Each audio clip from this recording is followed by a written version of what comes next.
that's waiting up for me that I call my own. Through the dark, through the door, through where no one's been before, but it feels like home. They can say it all sounds crazy. It's about seeing the artists express themselves. Thank you so much. Actively, we're gonna set the next 20, 30, 40 years. Hard work, blood, sweat, and tears. I think this is one of the biggest moments of my life. Thank you so much to everyone. 안녕하세요, 이정재입니다. 세계 최초로 WWD 코리아 매거진이 창간합니다. WWD 매거진 독자 여러분 안녕하세요. 목소리입니다.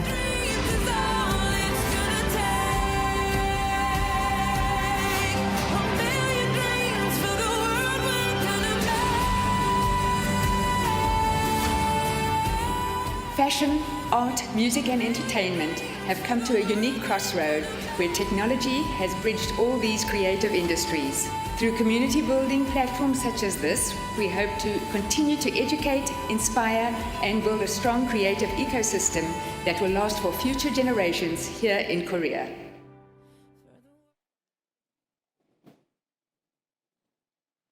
Thank you. Thank you, everyone. My name is Eric. I'm from WWD Korea, Marketing Director, and we welcome you all here today. We have been asked a lot of questions this past few days about WWD and our purpose here at UDC, and I'm here to explain that to you today. WWD, first of all, Women's Wear Daily. We're 112 years old in our WWD magazine, and our journalist and experience and authoritative voice within the fashion, beauty, luxury industry. And we continue to be a leader within that space, within our platforms. We have digital, we have our social media, and also we have our amazing digital platforms that we're creating content now. And with that note, obviously with the Web3 community being such a valuable part of that, we are continuing to look forward to new ways to explore content development and also to express our content as well, not only here in Korea, but also globally as well. And today, obviously, we are covering fashion NFTs and how relevant it is here in the current digital space and within the Web3 platform as well. We have a tremendous amount of our guests have a tremendous amount of leaders in the industry, and they're here to share their experiences with you and their drive and how fashion NFTs are changing the digital space right now in this current stage. So with that being said, I would love to introduce our first guest, Marjorie Hernandez from Dematerialised.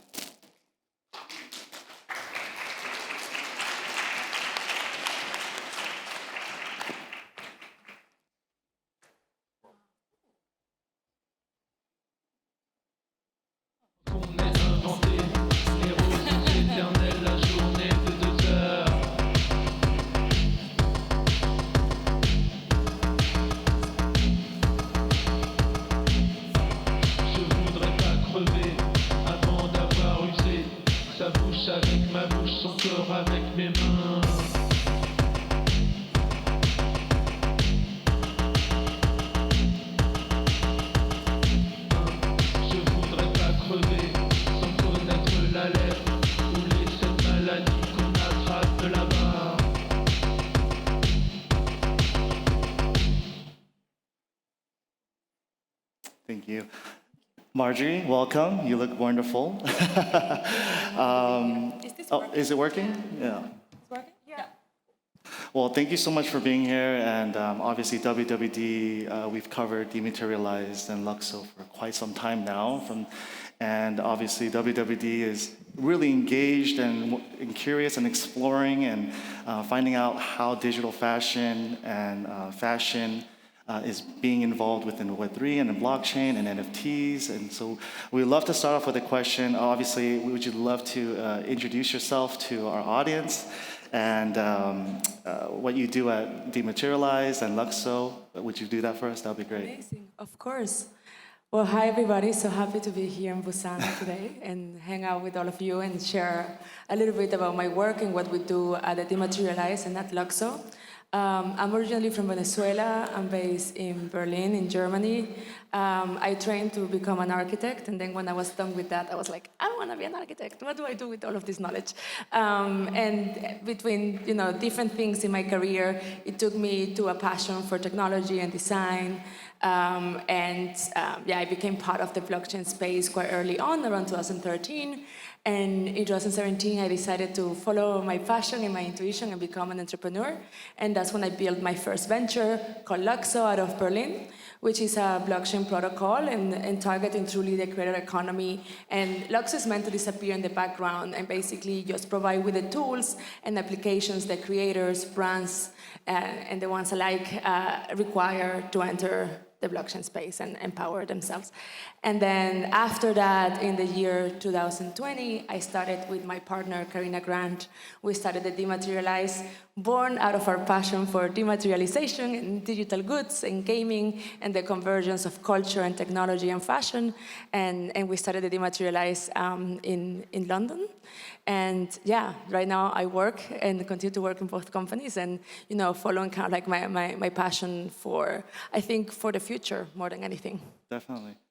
Well, definitely with digital fashion coming into the space and then obviously our natural individualistic and curiosity in us to really want to showcase who we are. Fashion is so intertwined with all of us, whether it be just everyday life or going to a show or going to meet your friends. Fashion is an intricate part of our lives and it shows our character in a way. And digital fashion has definitely changed that and gives us a new, unique experience, right?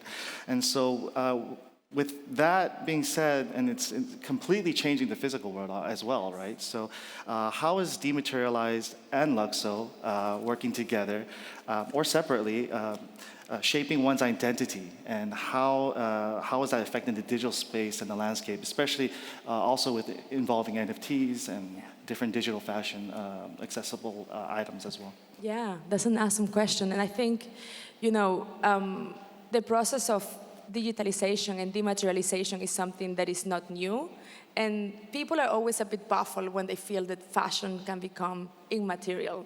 Like the notion of digital fashion for a lot of people, at least until a few years ago, it seemed almost like an oxymoron. It was like a contradiction in itself. It didn't make any sense. But I think as humans, we do have a need to express ourselves. We have a need to show who we are beyond what constitutes us physically through our imagination, through our creativity. And fashion is definitely a fantastic output for that. And obviously, we are all trying to navigate this world and understand the world we're living.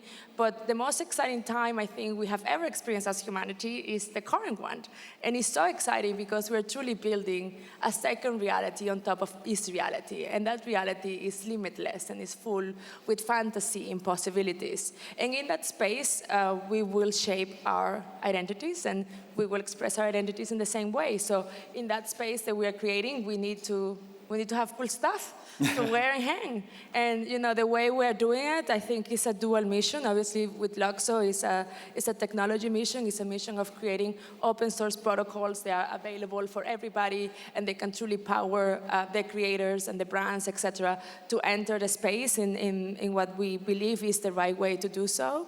And then through the Dematerialised, it's really creating a beautiful, super easy to use experience for our users in terms of having an amazing creation of products and really putting a lot of focus in the interoperability of those products. In terms of if you buy an NFT, it's not like I bought it, so what?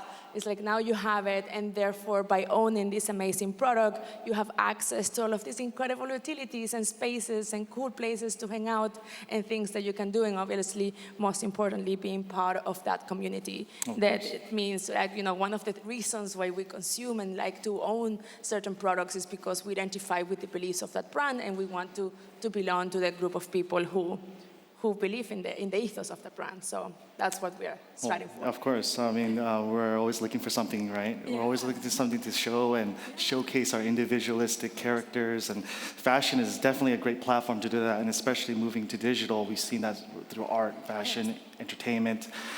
For Dematerialized, obviously with your marketplace and your digital space and all your collaborative artists that you're working with and designers, how have you seen your growth within that space with the users? And would you share a little bit, especially with your NFTs, as well as the digital items that you're currently showcasing on the Dematerialized marketplace? Yeah, totally. I mean, with the Dematerialized, we always have this goal and this focus of really not only addressing the current crypto NFT buyer, but truly bringing and onboarding all of those amazing people who are part of all of these cultural communities who are not part of the crypto space thus far. So we really want to onboard those people, and the way we do it is by creating a super easy to use user experience. Right now, the Web3 user journey is just very complicated, and it takes a long time to get your head around it. So we have heard the feedback from a lot of our users that, really the Dematerialized made it so easy for them to buy their first NFT, that through the Dematerialized, they became kind of like a Web3 fanatics, so now they feel like they're part of the community, that they can buy, that they can enter, and they can participate.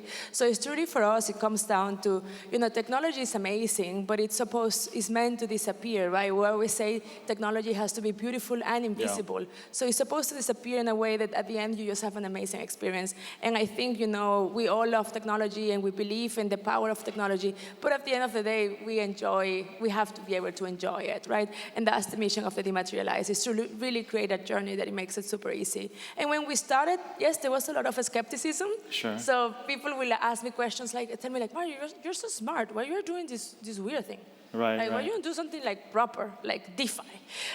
So people were quite kind of skeptic, but I think time has proven us right, and of course having events, when we see specific established fashion houses entering the space, or where we see, something like what we will speak later, you will speak with Benoit, like the acquisition of Artifact from Nike, it really validates the whole value proposition to the industry. Definitely. I mean, digital fashion space has tremendously just disrupted the whole traditional fashion space, right? So business models are shifting, and now luxury brands, fashion houses, anything dealing with fashion the mind shift has changed now to the digital space. And so obviously with Dematerialized and with Lukso, I would love to talk about that. How is Lukso and Dematerialized working together? And also, how is Lukso shifting and how is that being used within the fashion space? And what's your response? Have you heard good things, bad things? What does it solve within the traditional fashion space? Yes. I would love to hear more about that. Yes, I mean, I think in retrospective, it was a very intelligent move. When I started at Dematerialized, we became the first user of Lukso's technology, and therefore the biggest critic. So it was very interesting to be co-founder of One Ventures and being so immersed in both, but also I had to be very critical in terms of guys, we can do this better. And I became the user of our own product, which is always the best thing you can do. Of course. So obviously the Dematerialized, what it does is, Lukso, everything is open source protocols. You can go into our GitHub and read all of the documentations and utilize it. But basically, we started by being the first user, so implementing the universal profile, is implementing all of the smart contract standards that Lukso was proposing. And then in that way, we have two separate tech teams, so we operate truly as we are two separate companies. But then the Dematerialized was really being the first kind of user of those technologies. So it was a very interesting experience, and therefore we were able to give immense amount of feedback. Obviously, because I'm involved in both ventures, I have the ability to get things straight out of the oven, or slightly before they were ready out of the oven, to be utilized in the Dematerialized. And it has been a great experience, right? And obviously, Lukso has a specific proposition in terms of identity, in terms of how users interact with smart contract accounts, the way the metadata for smart contracts should work, and all of that stuff. So that's kind of like our proposition in there. And then for the dematerialized, we are definitely harvesting that as well. Well, that's amazing. I mean, I can totally see the synergy that's happening between all that, and definitely, I'm sure it's changing the game. I'm sure. What's the future do you see, especially with Lukso and Dematerialized, and even in the digital fashion space? What's your 5-year, 10-year outlook on that our space, our digital fashion space, and how it's being evolved, or how do you see it growing within the space? Amazing. Well, I think we have seen in the last, 18 months an accelerated growth in kind of like how these topics enter the cultural conversation in a way that we didn't, we kind of knew what's going to happen, but we didn't expect it was going to happen quite so fast. Right. And then, when you see amazing publications and companies with such a long history and tradition like WWD engaging, you know the cat is out of the hat, or the rabbit, whatever animal it is. And you know that's right now we see kind of like we have seen a growth that was kind of unexpected. I think the future is really exciting because we know when a technology is available, it's not going to go away, right? So if something could happen, very likely it's going to happen. So I think what I look forward to is kind of like a normalization in the conversation in terms that people don't talk about fashion NFTs or digital fashion or hardware fashion or regular fashion. I think it will just be different product categories within cultural consumption, and we will not need that prefix of it's physical or it's digital or whatever it might be. It's just different product categories, and it will be 100% normalized for the consumption. So what I see a future in which, very likely, and I think this is my personal belief, is that this is the biggest disruption we have experienced in the fashion industry. And this is the first time fashion can truly enter a growth curve that simulates something close to exponential growth, which with traditional fashion methods is not possible.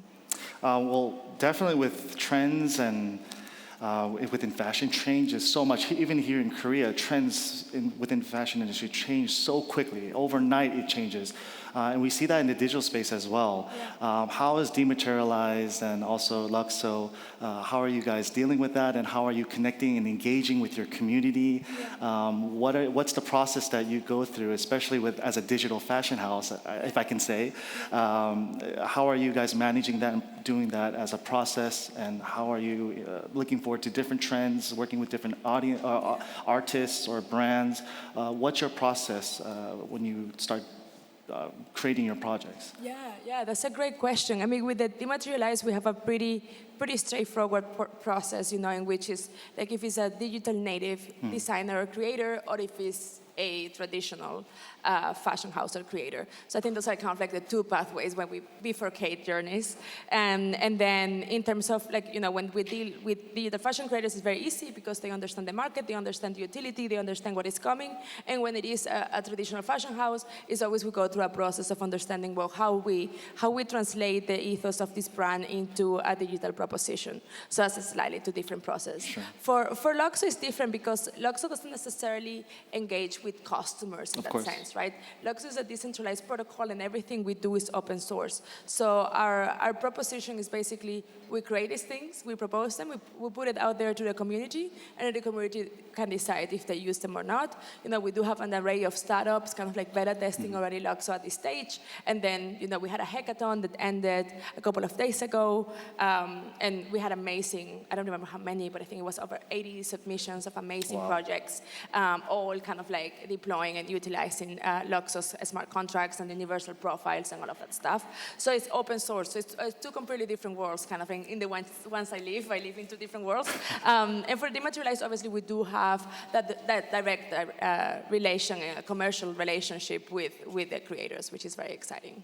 Last question is, what's the future with Dematerialized and Lukso? We talked about your future outlook, but where do you want to go and take it? Maybe some upcoming projects that you're working on that you're passionate about. You just mentioned hackathon and all these wonderful platforms that you're using.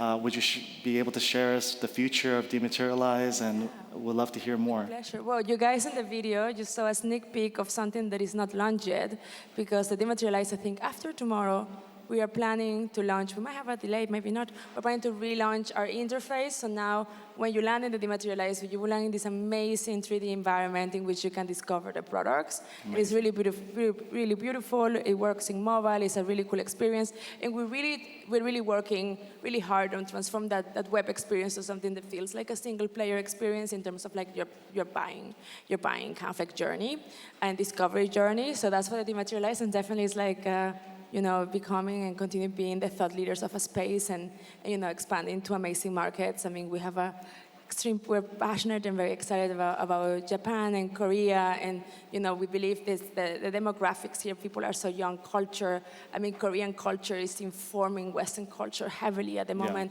something that, in the past, the dynamics were different, so definitely entering new markets and continue leading, through thought leadership to amazing products and amazing examples. So yeah, a little bit of world domination will be great.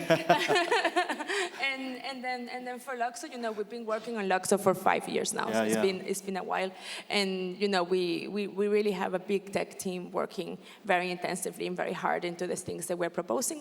So the idea is to have to launch as soon as possible. We're right now in beta stage, so everybody can go ahead and check our GitHub repository and start building on Lukso. But we really hope to have the first 1.0 release very, very soon. So that's the future. Well, thank you, Marjorie, for your time. Thank you for being here. We appreciate it. Thank you so much. Anytime, dude. Thank you, everyone.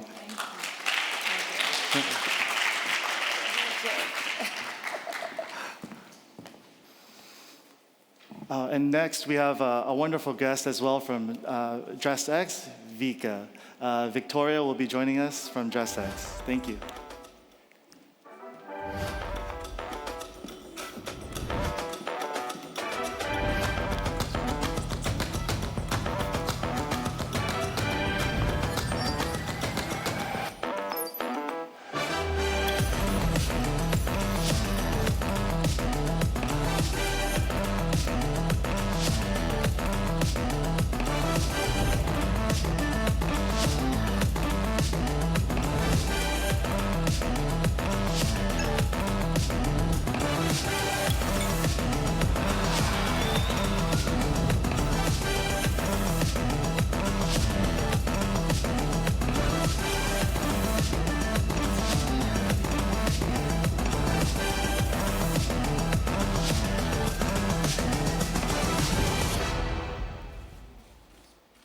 Well, thank you for being here, Vika.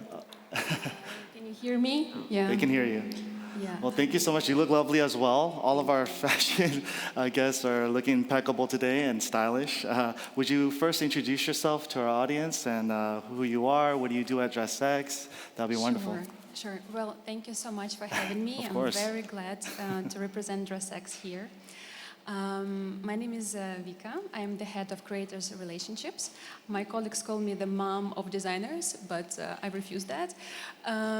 So basically, I'm leading the onboarding process of the designers on the platform, curating the NFT drops, AR projects, scouting talents, yeah. Awesome. Well, welcome. And if you could briefly introduce DressX as well, how is it formed and how far it's come, and I would love to hear more about what DressX is doing and how it's going now. So DressX is your ultimate digital meta closet. We provide a digital wardrobe for everyone on your avatars, in games, on photo looks, in augmented reality. We were formed 2.5 years ago when the pandemic had happened, and we had to rethink the business model of our company since we hail from the traditional fashion background. And since then, DressX became the largest platform for the digital fashion with more than 250 designers on board and about 3,000 digital items at the moment. So we distribute digital fashion off-chain and on-chain. Well, I mean, DressX, obviously we heard LVMH Innovation finalists and amazing things and projects coming out of DressX as well. You're working with a lot of designers and brands and also artists as well, and especially with your title of gathering all these talent. What's the process that DressX has as you gather these talents and artists, and how do you filter that process through DressX? Sure. So we have different processes. I'm going to highlight a few. So the first one is applied to the digital creators. These are for creators who are already familiar with the 3D modeling, with 3D softwares, and they have a strong vision of how their brand, how their collection should look like. So they take care of all this, and they deliver all the materials for us according to the requirements from DressX. And then they take in some steps like marketing strategy, pricing strategy, and from that moment they're ready to be launched. And we have a different strategy for the fashion, for the traditional fashion brands, where we create the digital twins of their physical items. So, and then it's all handled by DressX, all the material preparations and things like that. Well, I mean, definitely within the digital space, we've seen a lot of postings and social media with DressX and how you're integrating digital fashion within social media and with your community as well. How is it with your community, and how are you building your community, engaging with your community through DressX platforms? Sure. So it's important. The community is the key. So we always stay in contact. We always give the incentives to our designers by organizing things. It's very important to maintain the community via Discord, Twitter, having the conversation with them,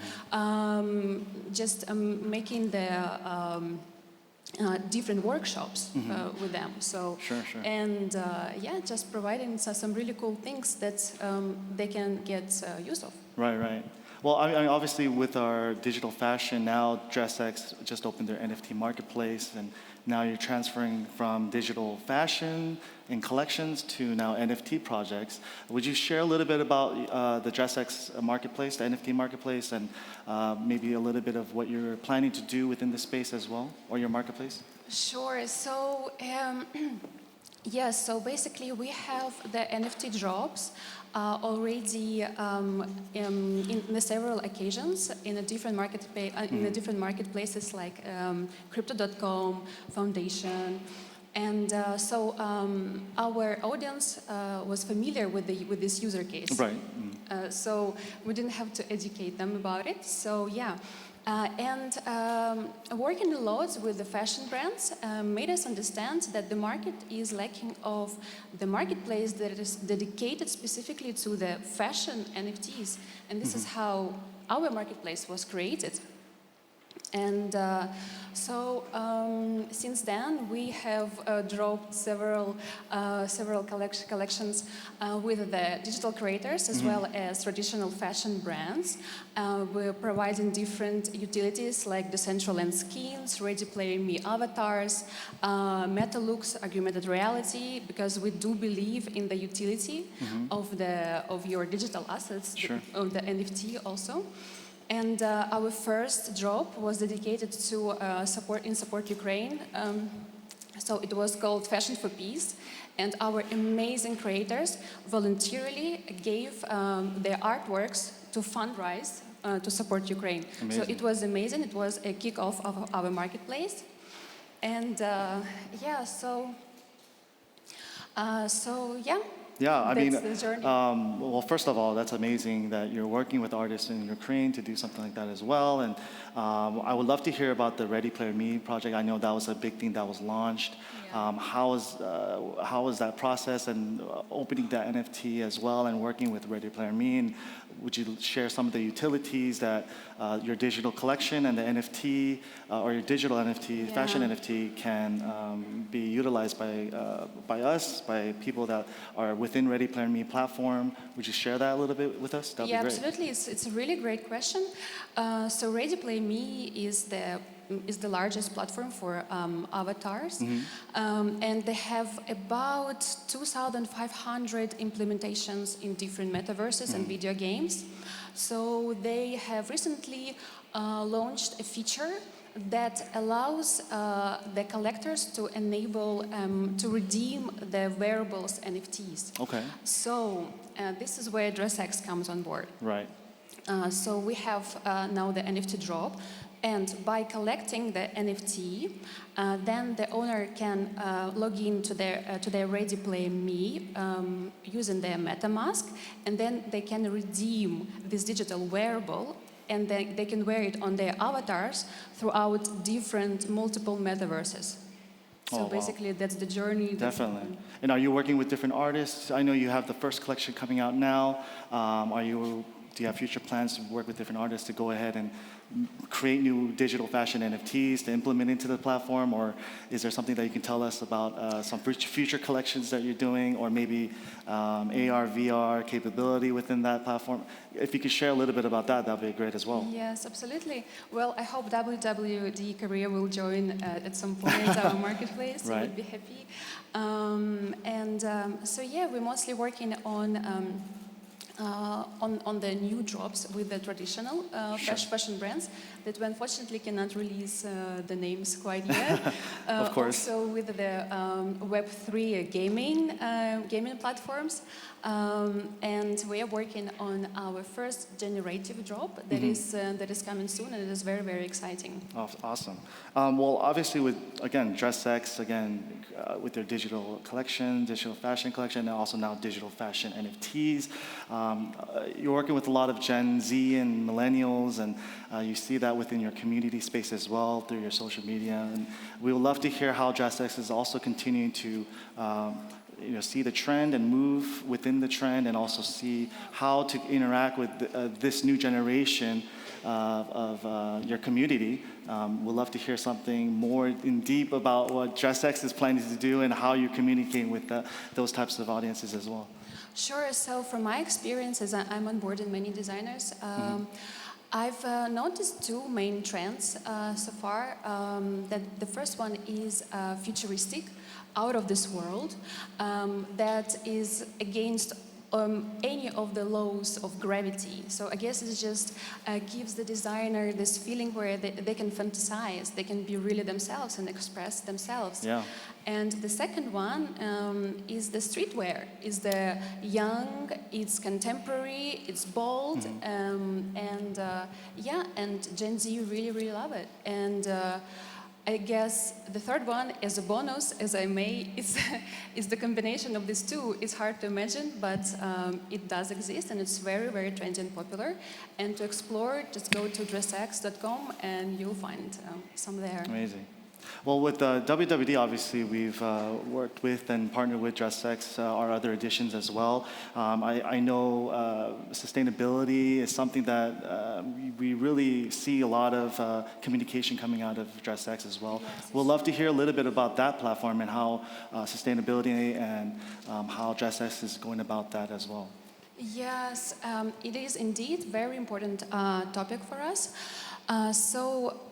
Fashion industry is considered to be one of the largest polluters in the world by the UN conference,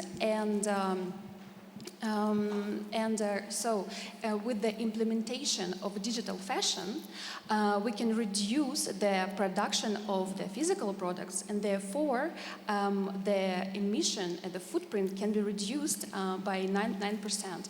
And if you imagine that the creators and the influencers use digital fashion for the content creation instead of marketing, that would make fashion a better place, more sustainable. Same thing with the fashion brands. If they would use digital fashion for the marketing purposes, they will definitely reduce the footprint as well, the carbon footprint. Awesome. Well, I would love to hear a little bit about your future plans now. Where is DressX going next? What kind of things can we expect, especially within your NFT platform as well? And I know we saw some projects, wonderful things coming out, but we'd love to hear maybe your future plans and see if we can expect something great from DressX to see more beautiful collections, maybe another community platform. We'd love to hear more. Right, yeah, as I already mentioned, we kind of have our three main focuses. First one is the off-chain platform where you can go upload your picture and receive your image. We call it editorial photo dressing. So we are focusing on this one in building our library, and not only the quantity but also the quality is the most important thing. The second one is the AR. So we have an app where you can try augmented reality, and I think AR has a huge potential in the future. I do believe this is going to be very revolutionary in the future and used by many companies. We see that with the PacSun collaboration that you guys had, trying on your exactly. AR, VR. Yes, exactly. It's very sustainable. It's very entertaining. Yes, and the third one is indeed our NFT marketplace that we are now working on and onboarding some of them really amazing digital creators, as well as some of the very popular fashion houses. Like, for example, one to highlight is the Jason Wu presidential garment that was sold for about $10,000. And it was one of one piece, and it was the digital twin of the physical item, the physical gown that Michelle Obama wore for her inauguration. Well, thank you so much for your time. Thank you. Sounds wonderful. I'm excited to see more. Thank you so much. Hope to speak to you again soon. And thank you for coming and joining us today. Thank you so I appreciate much, it. Eric. Thank you so much, Victoria. No.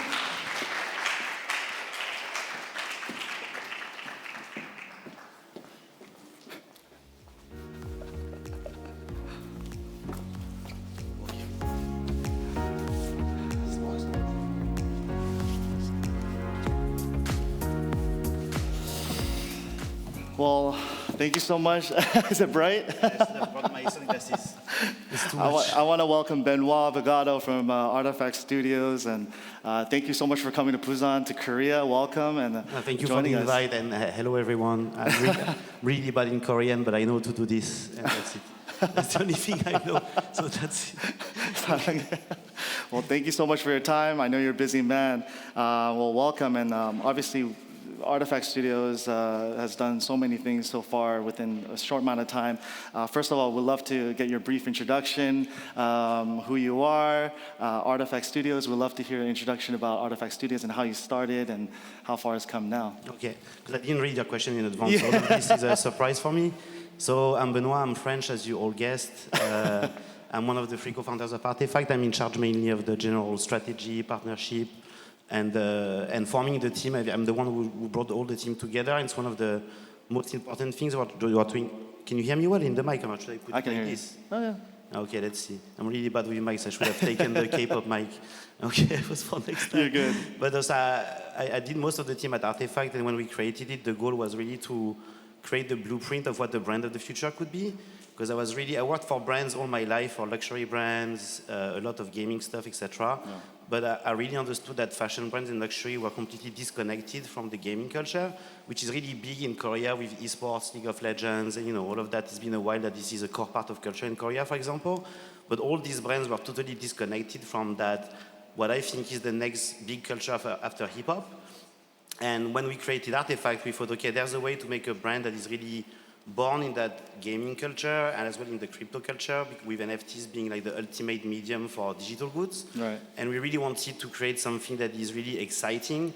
So when people ask me what is Artifact doing, I don't really like to give a description, because the day I give a description, it means we became something standard. Right. So our goal is to always get people the impression of getting early access to the future and get excited by what we do, and also really try to flip the tables around between the relationship between creativity and business, because in fashion there's always been is all driven by the business and selling and following the fashion week and all this type of stuff, and it's very hierarchical.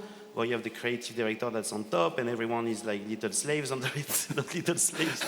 But so we really wanted to break that mold and also stop trying to consider our audience as consumers and really take them as active partners in what we do as the brand, because we're also using NFTs, they're also some type of investors, which makes a kind of new type of audience that you deal with because they have expectations, and also, but we have expectations for them as well, because I'm not only expecting them to buy my stuff and make me money, I'm expecting them to build on top of what we do, and everything we do, we always think, okay, what is the community gonna do with it next, right? So we created Artifact to be really inspiring the next generation of creators, to really understand that you don't need to follow the existing rules and the old school way of the old borders, and that now anyone, if they got the right team and the passion and the energy, and of course if they are good, because if you're bad, it's pretty hard, but you can really, in the day and age, and especially with the combination of culture and technology, you can achieve anything. So our goal is really to inspire that generation and make the coolest shit we can, So that's well said. I mean, well, I mean, when you talked about gaming and luxury and art, and obviously all these borders, these traditional borders that have completely broken off, especially within the Web3 space. And for example, especially for me growing up, right? We grew up in the 90s. Hip hop, like you mentioned before, it was all separate. You knew what they were wearing. Punk rockers, you knew what they were wearing and what they were doing. Artists, you knew all these had borders, even within fashion. And so now everything's merging together within Web3 space, especially with Artifact, showcasing that through your... and we've always tried, we always say that we try to merge worlds, right? Whether it is like digital and physical, and also bring all this culture together.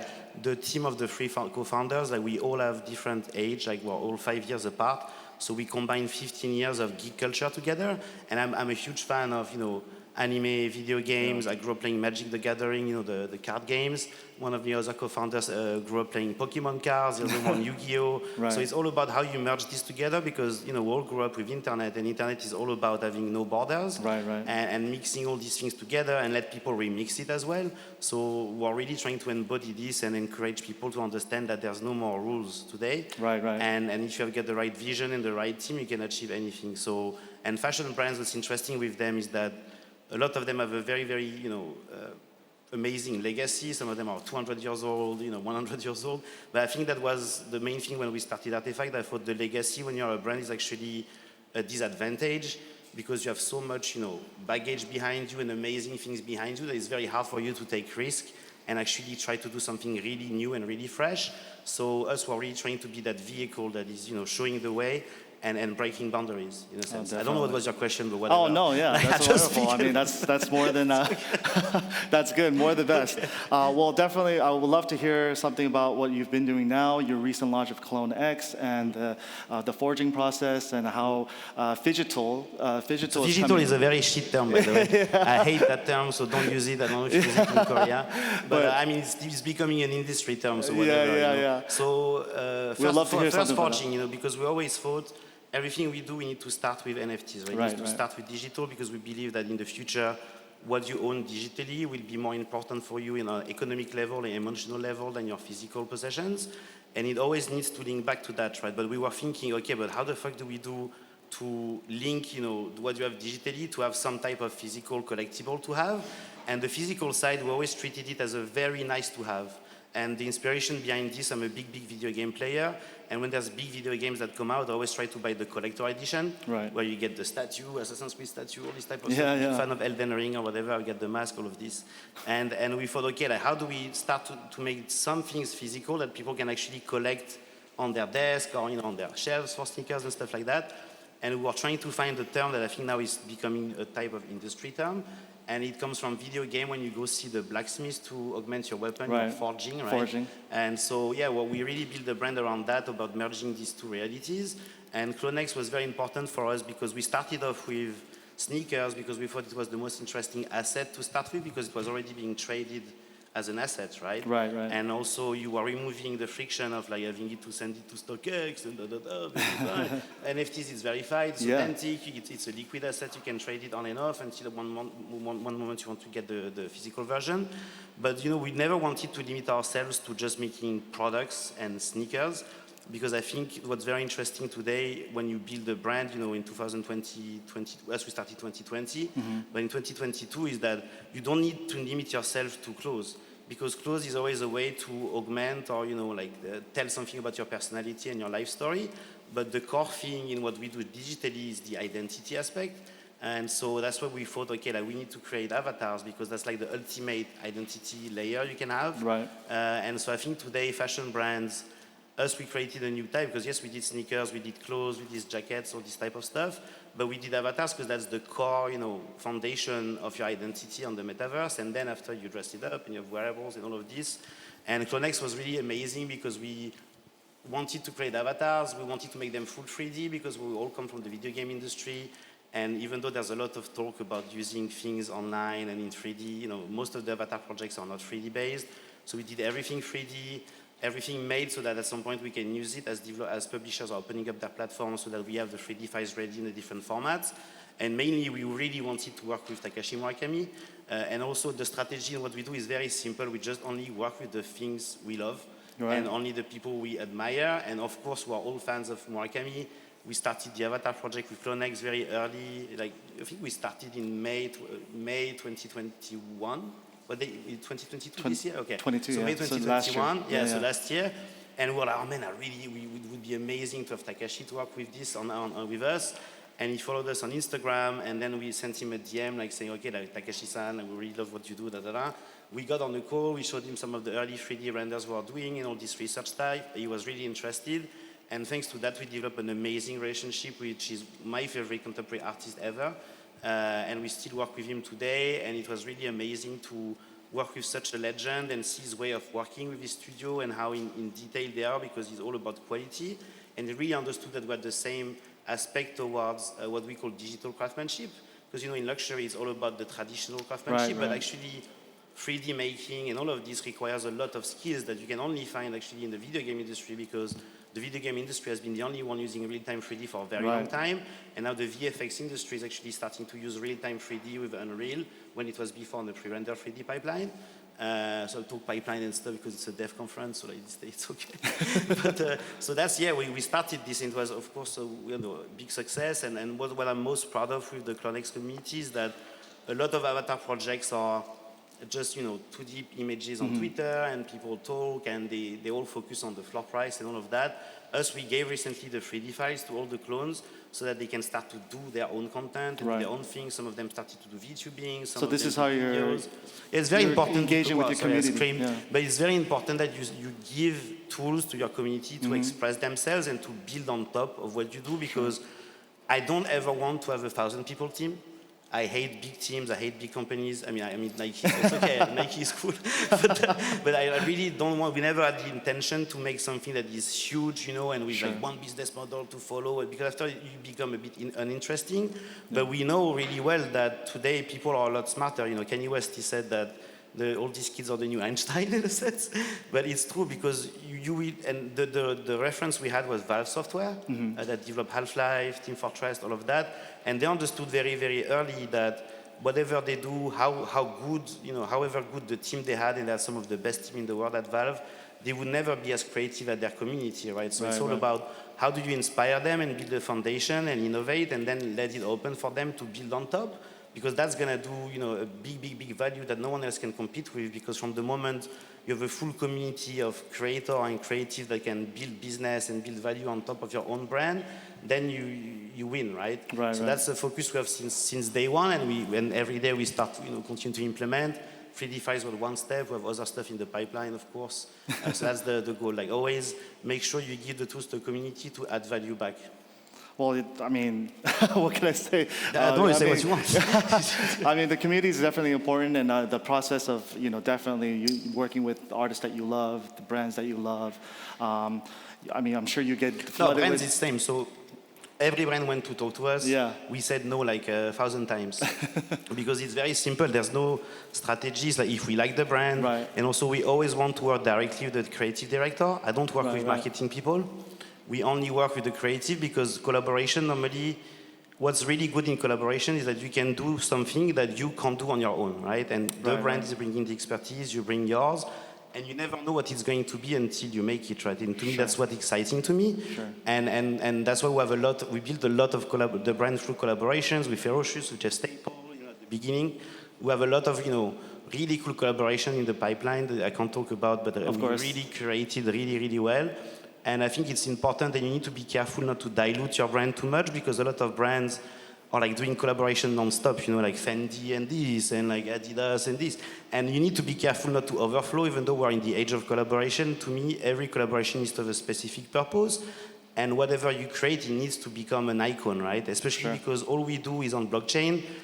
10 years or 100 years from now, people will still look at our stuff, and it needs to still be relevant and still be seen as a moment where it opened a door to something.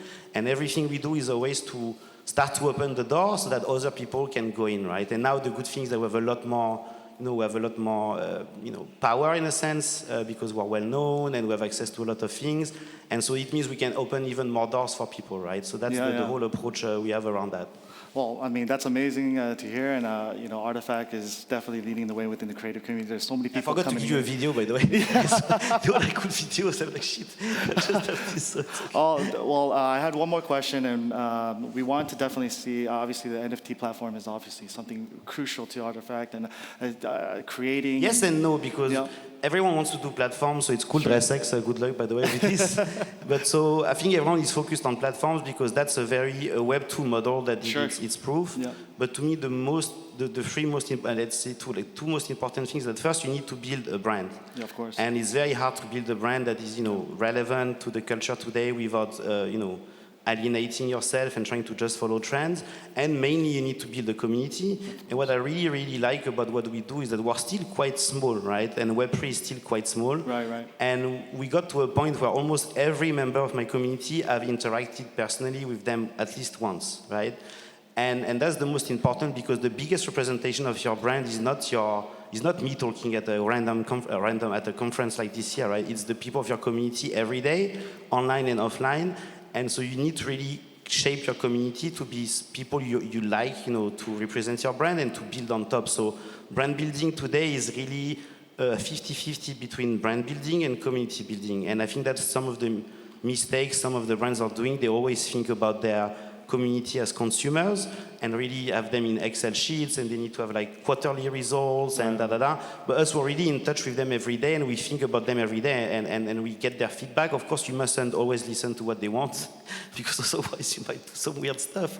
But the community aspect is, I think, a core part of brand building today. And community management has been, I think, because of social media, people think it's just like replying to comments and stuff like that, but it's a very, very, very hard job. And what we're working on right now, I think I told you before, like the thing I'm very, very interested in is how to take some learnings from other industries, because again, we're creating something that is a new type of brand, some type of a hybrid. And I'm looking into the hospitality aspect, like where people understand like the collector experience and all of this, and how do you bring this and combine it with Discord geeks? And how you create that new type of profile in a sense, right? Just like we'll announce that soon, but we're working with economists to start to analyze our economy, because everything you do is feeding, a big economic monster. So at some point you need to start to it's good to trust your gut, but at some point you need to start to look at the data a little bit. But so that's the stuff we focus on these days. Not the platform. We have some platform plans.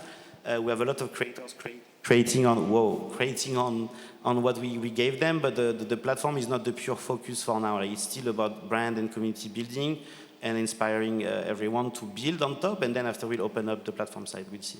Well, thank you so much, Benoit. I appreciate your time. I can stay 30 more minutes if you want.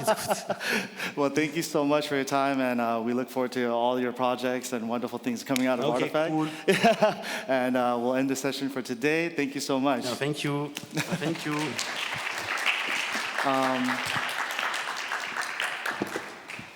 네, 패널 토론을 함께해 주신 네 분께서 다시 한번 감사드리는 의미에서 박수 한번 부탁드립니다.